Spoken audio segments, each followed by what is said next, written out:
Good morning mga kapakner, panibagong araw at syempre panibagong vlog, panibagong buhay na naman. Day 6 ng paggawa natin ng bodega. Andito na rin. Ako na lang ang sumabay kay Ken ngayon. Kain po muna kami ng almusal bago magsimula. A few moments later. Mga kapakners, nakayari na ang kumain. Dapat pahinga na rin. Mukain ko muna to para sa Lunes. Hindi gagawa si Tol na real. Kahit kami lang ni Ken ang mag-ano nito, mag-asinta. Marunong mag-asinta si Ken. Sila muna dito sa asintada. Mamaya tutulong ako sa buhos pag nabubuhusan na. Habang nag-aasinta sila, ito muna yung akin.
Habis, hop.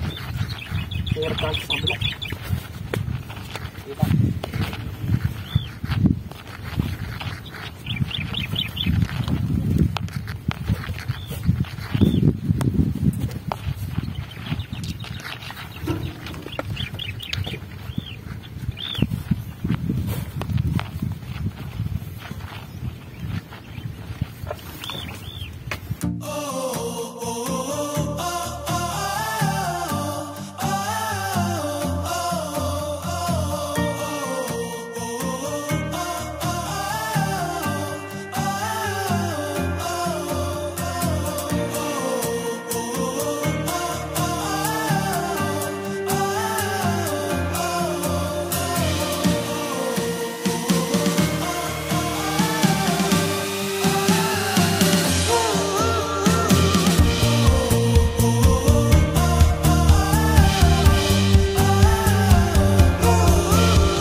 Yung mga kapakners, medyo malalim na nga.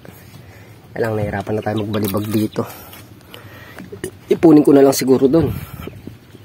Tapos sa Lunes siguro, ang gagawin na lang namin yan, tatambak. Tapos tamper yan. Para pagpasok sa martis ni Tol na real, pwedeng mag-flooring. Para yung ondam nyo, patag pagka itinayo natin. Napagkasinta na rin sila doon sa kabila. Mga kapakner, medyo malalim na. Ayusin ko muna to. Udrado ko muna siya, tapos tsaka ko ilalalim.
sila. Mamaya, pagka-upload sa siguro natin.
Yargo na ako.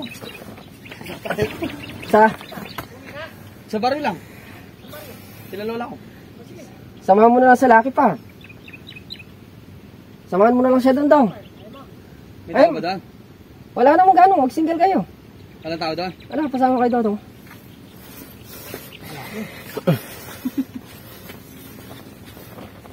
Kesa umuwi mo, kalayo.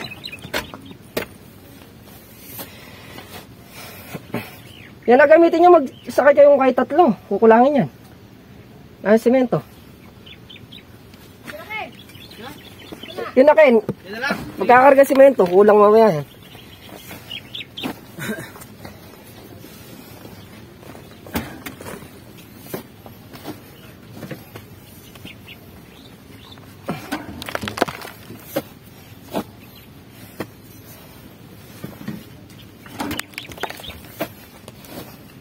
Muna kasi simento, tumatawag sa likasan.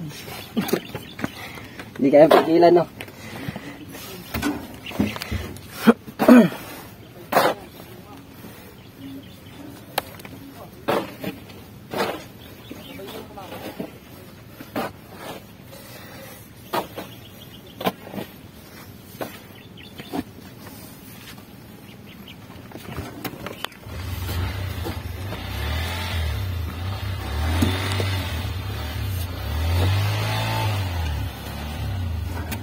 Adjust nyo like clutch. Clutch. Adjust nyo yung clutch, Ken.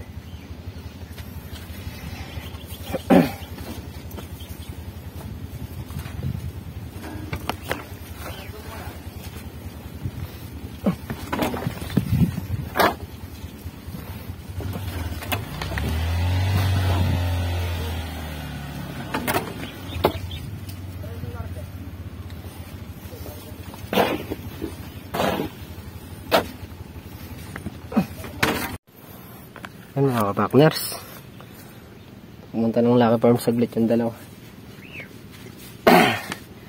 Tayo naman dito naman tayo nakapokus sa Poso Negro. Diretso na rin, diretso tambak na, siyempre para bawas trabaho na rin. Ngayon pag malalim na to, hindi na natin kayang ihagis, tatambak na lang natin dito, tapos hakutin na lang namin ni Ken. Kasi pag malalim na, mayroon magagis dito, mataas na. Pero hanggat kayang ihagis doon, ihagis ko na yung lupa para rin, menos trabaho din, papabilis yung trabaho natin. Yan mga kapakners. Pantay ko na nga yung gilid. Ilalalim ko naman yan. Kalahati muna. Tapos pag nailalim ko yung kalahati para mabis mo kayo. Dito muna natin unahin maglalim. Kaya rin natin dito sa kalahati na to, tsaka natin lipatan yung kalahati.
Nailalim natin yung kalahati. Ito naman kalahati ang titirahin ko niyan.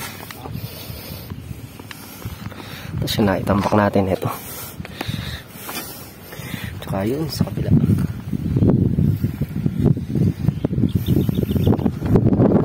Tapos yung side na ito.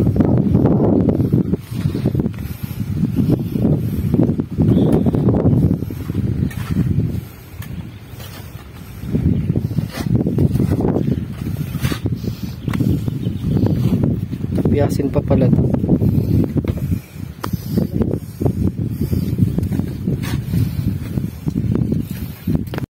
Yan mga partner, konti na nga lang.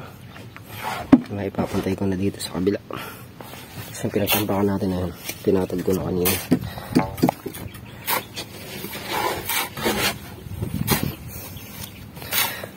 Para may pag-aaral na tayo. Tampakan. Tapos pag mataas na naman, papatagin ko ulit. Iagis ko dun sa may gawin yan.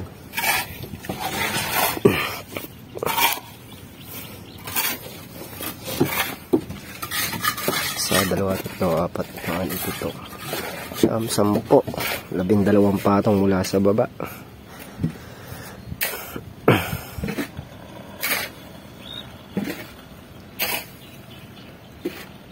Sa 2, 3, 4, 5, 6, 7, 8, 9, 10, 9 na patong mula dun sa tambak niya. 3 patong pa siguro yan eh. Ha? 3 pa. 10 header. Tapos 2. 3 patong pa nga yan.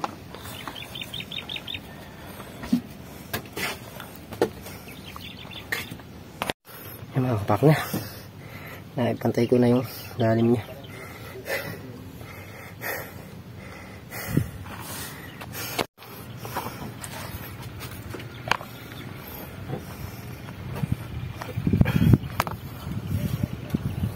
Mga kapakos, ubus na ang may halo. Oras natin 11:40. Hali. Kunti na naman yung halo nila. Ako doon ako nakapokus sa Paso Negro. Malalim na rin. Kulang isang pala na yung lalim. Hindi na kami magtrabaho kahit na walang bantay. Walang trabaho.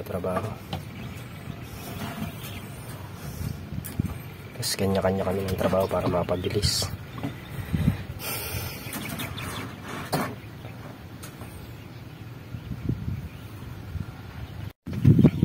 Pahinga lang tayo konti mga kapakner. Tapos maya kain na rin kami tanghalian.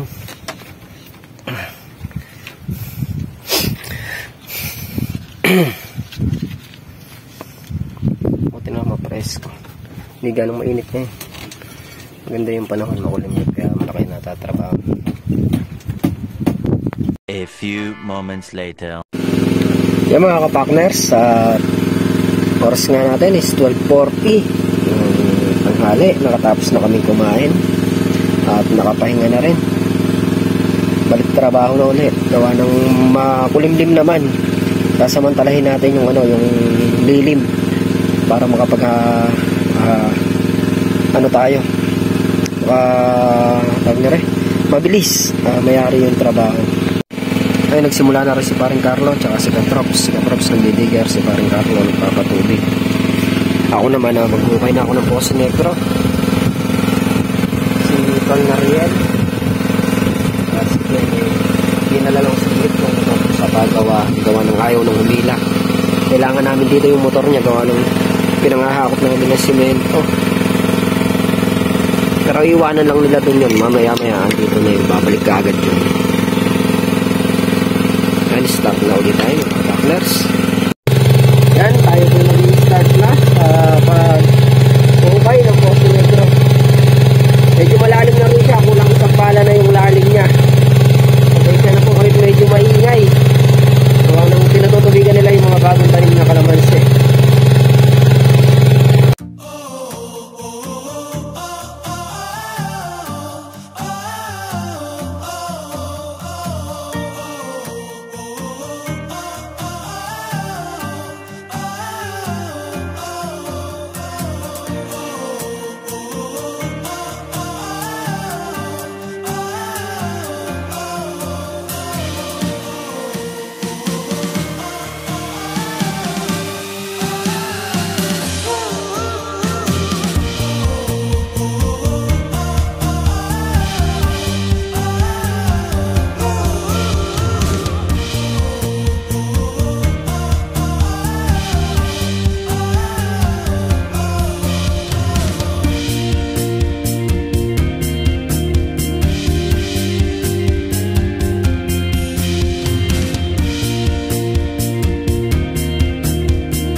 Okay, dito sa Paso Negro. Tulungan daw muna natin sila.